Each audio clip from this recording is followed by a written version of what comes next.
Hi friends, welcome to प्यारा India. Friend, जैसा कि आप लोगों को पता है कि बिहार में पैरामेडिकल काउंसिल के गठन की मंजूरी मंत्रिमंडल से 16 मार्च 2024 को ही मिल गया था। मगर 8 महीने हो चुके हैं, अभी तक पैरामेडिकल काउंसिल का गठन नहीं किया गया, जिससे छात्रों का जो भविष्य है अंधकार दिख रहा है और बहुत ही परेशान दिख रहे हैं। और बार बार कमेंट करके हमसे पूछते भी रहते हैं कि सर पैरामेडिकल काउंसिल का गठन कब किया जाएगा, कब काम स्टार्ट होगा। अभी तक उसके सदस्यों का चुनाव नहीं किया गया है, ना ही कोई काम शुरू हुआ है। और पैरामेडिकल काउंसिल का काम क्या है, इस पे हम ऑलरेडी वीडियो बनाकर आप लोगों को बता चुके हैं कि पैरामेडिकल काउंसिल का गठन हो जाएगा तो उसको किन किन कामों को करने होंगे और उससे पैरामेडिकल छात्रों को क्या फायदा होगी। इन सभी चीज़ों की जानकारी हम पहले भी वीडियो के माध्यम से दिए हुए हैं।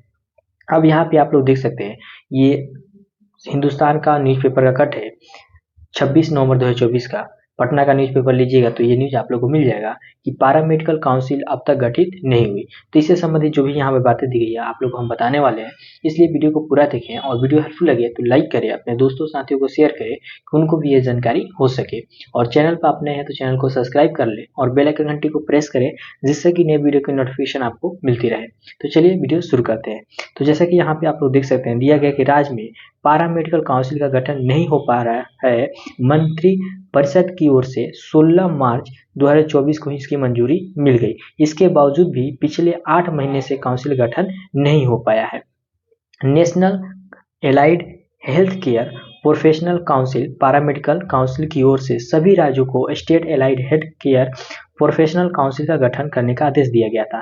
तो जैसा कि आप लोगों को पता है कि नेशनल यानी कि जो सेंट्रल लेवल है, उस जो पैरामेडिकल काउंसिल है उसके द्वारा आदेश दिया गया था कि हर राज्य अपने अपने स्टेट में, अपने राज्य में एक पैरामेडिकल काउंसिल का गठन करे राज्य स्तर पे। मगर अभी तक बिहार में इसका गठन नहीं किया गया है, जबकि बिहार के पड़ोसी राज्य जो बिहार से कटकर झारखंड बना 2000 में, वो उसके पास पैरामेडिकल काउंसिल का गठन हो चुका है। इसके बगल में उत्तर प्रदेश है। इसके अलावे भी बहुत से राज्य जो है अपने यहाँ पैरामेडिकल काउंसिल का काम शुरू कर दिए हैं, जिसकी जानकारी यहाँ पे दिया गया है। वहाँ को छात्रों का निबंधन अन्य जरूरी कार्य भी होने लगे हैं, लेकिन बिहार में अभी तक काउंसिल का धरातल पर उतारा नहीं जा सका है। तो सबसे मेन इंपॉर्टेंट होता है निबंधन, रजिस्ट्रेशन। अगर बिहार के आप स्टूडेंट हैं पैरामेडिकल, अगर अदर स्टेट में जाते हैं तो आपको रजिस्ट्रेशन कराना पड़ता है अदर स्टेट में। नहीं, अगर आपके पास रजिस्ट्रेशन आता है तो वहाँ पे आपको काम नहीं मिलता, आप काम नहीं कर पाएंगे। या गवर्नमेंट बहाली भी आती है, जॉब आते हैं तो उसमें भी आपको बिना रजिस्ट्रेशन का फॉर्म फिलअप नहीं कर पाते। तो इन सभी चीज़ों की परेशानी होती है। और बिहार में तो ये स्थिति है कि बिहार के अगर सरकारी कॉलेज से अगर पैरामेडिकल कोर्स करें तो कोई भी आपका ऑनलाइन चीज़ उपलब्ध ही नहीं है। अगर अदर स्टेट में जाते हैं काम करने के लिए, वो अगर आपके बारे में, आपके कॉलेज के बारे में अगर कुछ देखना चाहते हैं तो उनको कोई भी डेटा ही नहीं मिल पाता है, जिससे आप लोग को जॉब पर भी नहीं रखते हैं और अच्छी सैलरी भी नहीं मिल पाती है। वहीं दूसरे राज्यों के अगर जाएंगे तो उनके कॉलेज के बायोडाटा जैसे ही डाला जाएगा तो पता चल जाएगा हाँ यहाँ के स्टूडेंट है और यहाँ इनका रजिस्ट्रेशन है, सारा चीज़ डिटेल्स ऑनलाइन मिल जाते हैं। मगर बिहार में सारी कामें जो है ऑफलाइन के माध्यम से कराई जाती है, जिससे कि बच्चों को बहुत ज़्यादा परेशानी होती है इन सभी चीज़ों को लेकर। उसके बाद यहाँ पे देखिए क्या दिया गया है कि पैरामेडिकल काउंसिल के लिए सरकार की ओर से राज्य में स्वास्थ्य समिति के पुराने भवन तृतीय तला पर कार्यालय के लिए कमरे का आवंटन भी हो चुका है। देखिए यहाँ पे ऑफिस भी मिल गया है, ठीक है। पैरामेडिकल काउंसिल के लिए ऑफिस मिल गया। कहाँ पे ऑफिस है, तो राज्य के जो स्वास्थ्य समिति पुराना भवन है उसी के तृतीय तल्ला पर, ठीक है, इसका ऑफिस है। मगर अभी तक जब सदस्य का चुनाव ही नहीं हुआ है तो काम कैसे शुरू हुआ है। सदस्य का चुनाव हुआ, उसके बाद जितने भी जरूरी काम करने के लिए जो सामान चाहिए वो सारा उपलब्ध कराने होंगे, फिर उसका काम स्टार्ट होगा। तो यहाँ पे अभी सिर्फ ऑफिस आ गया है, इसके अलावा कोई भी काम नहीं हुआ है।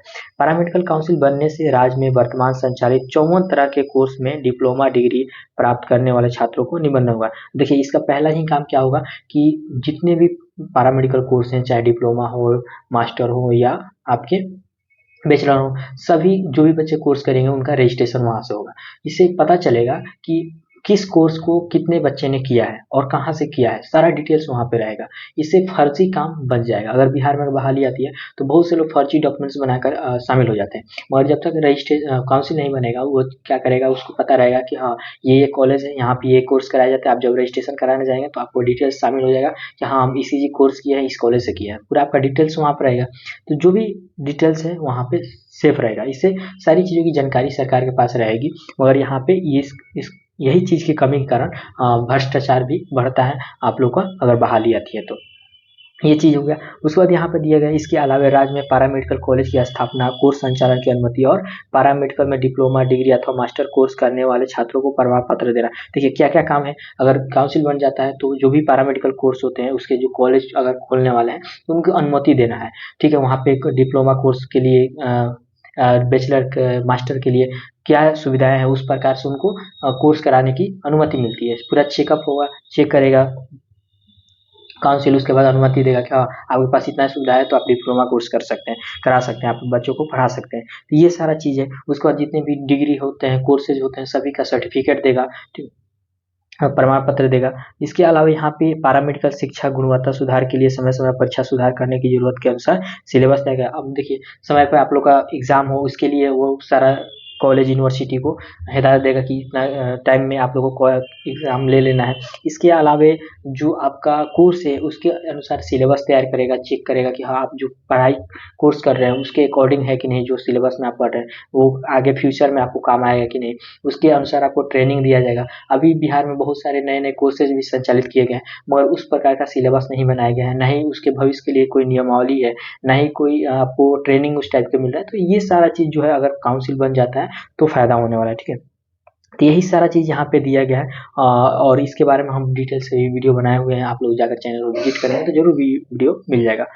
उसके बाद दिया गया कि राज्य में पैरामेडिकल छात्रों का निबंधन नहीं हुआ है, दूसरे राज्यों में नौकरी में होती है मुश्किल। तो देखिए हम बात यही बोले थे कि अदर स्टेट में आप लोग जाएंगे तो यहाँ पे आप लोग को परेशानी होता है, जॉब नहीं मिल पाता है, और मिलेगा भी तो कम पैसे पे काम करना पड़ता है। और बिहार में भी वही स्थिति है, बिहार में भी पैरामेडिकल अगर कोर्स अगर गवर्नमेंट से भी कर लेते हैं, आपके पास एक्सपीरियंस भी है तो खूब से खूब 15,000 20,000 रुपये मिलता है, वो भी एक्सपीरियंस वाला। और जो फ्रेशर बच्चे होते हैं उनको 8,000 7,000 6,000 जिस प्रकार से उनको जानकारी है उस प्रकार से पैसे दिए जा रहे हैं। तो ये सारी जो चीज़ें हैं कमियाँ दूर हो जाएंगी अगर पैरामेडिकल काउंसिल का गठन हो जा रहा है। ठीक है, तो यहाँ पे तो सरकार द्वारा स्वीकृति मिल गई है, मगर इसका सदस्यों का चुनाव करके जल्द से इसको काम में लाना चाहिए, जिससे कि बच्चों का भविष्य में सुधार हो सके और पैरामेडिकल कोर्सेज में बच्चे अपना भविष्य संवार सके। तो ये सारा जो भी बातें थी आप लोग को हम बताने की कोशिश किए हैं। वीडियो हेल्पफुल लगे तो लाइक करें, अपने दोस्तों साथियों को ज़्यादा से ज़्यादा शेयर करें कि ये आवाज़ आप लोग को आगे तक जाए और जल्द ही आप लोगों का काउंसिल का गठन किया जाए। तो फ्रेंड वीडियो में इतना ही, थैंक यू।